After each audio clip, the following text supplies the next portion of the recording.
az qalıb adaptör tapmışam. Yaxşı ki var imiş. İndi telefonumuz artıq edir. Allah evet. Şimdi yolumuzla şeydi. Yolumuza ne kadar kaldı bilmiyorum ama yesem bayağı biraz. Kardeşim de burada yatıp gösterdim. Bağlayıp Ebiş yatın. Neyse internetim yoktu. Var ama Nida'da diyesin kurtardı. Neyse getiriş. Tırnak elemeye düşünürəm. Ama bir yandan koyamıyorum. Bilmem ne vakti yiyeceğim.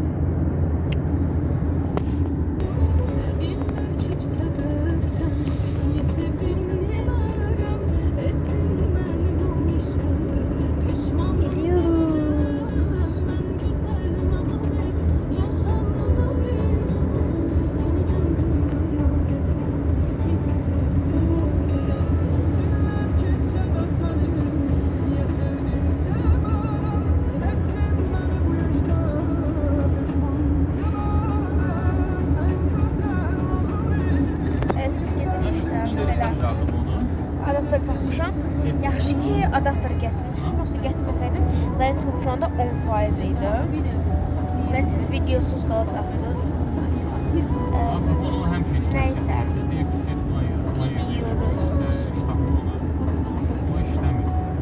Oturmuşam. Yuxum gəlir amma yatmaq istəmirəm.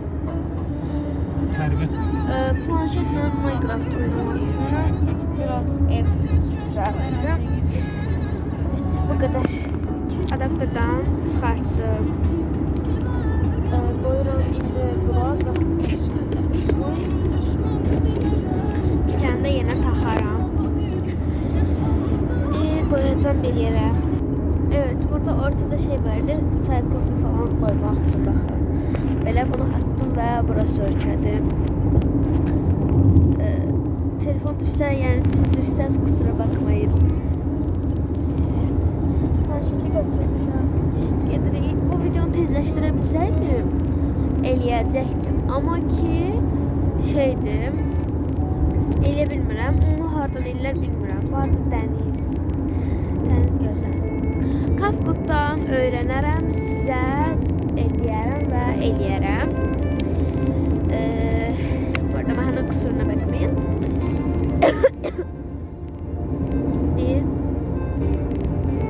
Zaritkası bu arada fulldu. Görsəndiniz mi bilmirəm.